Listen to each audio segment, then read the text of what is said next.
C'était en revenant de Nîmes, une après-midi de juillet. Il faisait une chaleur accablante. À perte de vue, la route blanche, embrassée, poudroyait entre les jardins d'oliviers et de petits chênes, sous un grand soleil d'argent mat qui remplissait tout le ciel. Pas une tache d'ombre, pas un souffle de vent. Rien que la vibration de l'air chaud et le cri strident des cigales, musique folle, assourdissante, à temps pressé, qui semble la sonorité même de cette immense vibration lumineuse. Je marchais en plein désert depuis 2 heures, quand tout à coup, devant moi, un groupe de maisons blanches se dégagea de la poussière de la route. C'était ce qu'on appelle le relais de Saint-Vincent, 5 ou 6 masses, de longues granges à toiture rouge, un abreuvoir sans eau dans un bouquet de figuiers maigres, tout au bout du pays, 2 grandes auberges qui se regardent face à face de chaque côté du chemin. Le voisinage de ces auberges avait quelque chose de saisissant. D'un côté, un grand bâtiment neuf, plein de vie, d'animation, toutes les portes ouvertes, la diligence arrêtée devant, les chevaux fumants qu'on dételait, les voyageurs descendus buvant à la hâte sur la route dans l'ombre courte des murs, la cour encombrée de mulets, de charrettes, des rouliers couchés sous les hangars en attendant la fraîche. À l'intérieur, des cris, des jurons, des coups de poing sur les tables, le choc des verres, le fracas des billards, les bouchons de limonade qui sautaient, dominant tout ce tumulte, une voix joyeuse, éclatante, qui chantait à faire trembler les vitres. La belle Margoton. Tant matin s'est levé, a pris son broc d'argent, à l'eau s'en est allé. L'auberge d'en face, au contraire, était silencieuse et comme abandonnée. De l'herbe sous le portail, des volets cassés, sur la porte un rameau de petits ou tout rouillé qui pendait comme un vieux panache, les marches du seuil calées avec des pierres de la route. Tout cela si pauvre, si pitoyable, que c'était une charité vraiment de s'arrêter là pour boire un coup. En entrant, je trouvai une longue salle déserte et morne, que le jour éblouissant de 3 grandes fenêtres sans rideaux fait plus morne et plus déserte encore. Quelques tables boiteuses où traînaient des verres ternis par la poussière, un billard crevé qui tendait ses 4 blouses comme des sébiles, un divan jaune, un vieux comptoir, dormaient là dans une chaleur malsaine et lourde. Et des mouches. Des mouches. Jamais je n'en avais tant vu, sur le plafond, collées aux vitres, dans les verres, par grappes. Quand j'ouvris la porte, ce fut un bourdonnement, un frémissement d'ailes comme si j'entrais dans une ruche. Au fond de la salle, dans l'embrasure d'une croisée, il y avait une femme debout contre la vitre, très occupée à regarder dehors. Je l'appelai 2 fois. Big. L'hôtesse. Elle se retourna lentement, et me laissa voir une pauvre figure de paysanne, ridée, crevassée, couleur de terre, encadrée dans de longues barbes de dentelle rousse comme en portent les vieilles de chez nous. Pourtant ce n'était pas une vieille femme, mais les larmes l'avaient toute fanée. « Qu'est-ce que vous voulez ?» me demanda-t-elle en essuyant ses yeux. « M'asseoir un moment et boire quelque chose ?»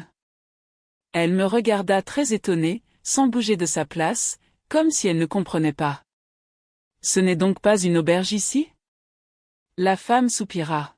« Si, c'est une auberge, si vous voulez. »« Mais pourquoi n'allez-vous pas en face comme les autres ? » ?»« C'est bien plus gai. »« C'est trop gai pour moi. J'aime mieux rester chez vous. » Et, sans attendre sa réponse, je m'installai devant une table. Quand elle fut bien sûre que je parlais sérieusement, l'hôtesse se mit à aller et venir d'un air très affairé, ouvrant des tiroirs, remuant des bouteilles, essuyant des verres, dérangeant les mouches. On sentait que ce voyageur à servir était tout un événement. Par moments la malheureuse s'arrêtait, et se prenait la tête comme si elle désespérait d'en venir à bout.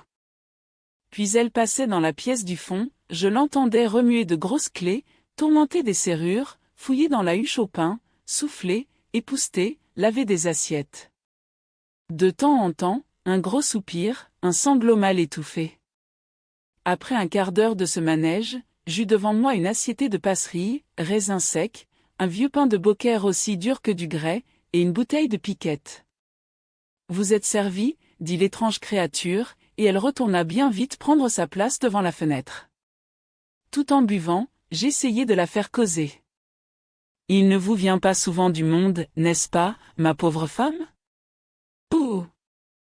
Non, monsieur, jamais personne.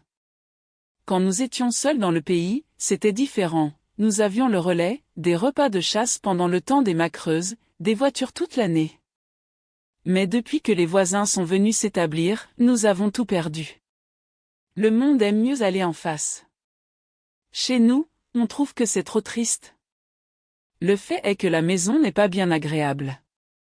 Je ne suis pas belle, j'ai les fièvres, mes 2 petites sont mortes. Là-bas, au contraire, on rit tout le temps. C'est une Arlésienne qui tient l'auberge, une belle femme avec des dentelles et 3 tours de chaîne d'or au cou. Le conducteur, qui est son amant, lui amène la diligence. Avec ça un tas d'enjôleuses pour chambrières. Aussi, il lui en vient de la pratique. Elle a toute la jeunesse de Bezous, de Redescend, de Jonquière. Les rouliers font un détour pour passer par chez elle. Moi, je reste ici tout le jour, sans personne, à me consumer. Elle disait cela d'une voix distraite, indifférente, le front toujours appuyé contre la vitre. Il y avait évidemment dans l'auberge d'en face quelque chose qui la préoccupait. Tout à coup, de l'autre côté de la route, il se fit un grand mouvement. La diligence s'ébranlait dans la poussière. On entendait des coups de fouet, les fanfares du postillon, les filles accourues sur la porte qui criaient. Adiousia! Adiousia! Et par là-dessus la formidable voix de Tantôt reprenant de plus belle. A pris son broc d'argent? Allô s'en est allé. De là n'a vu venir. 3 chevaliers d'armée.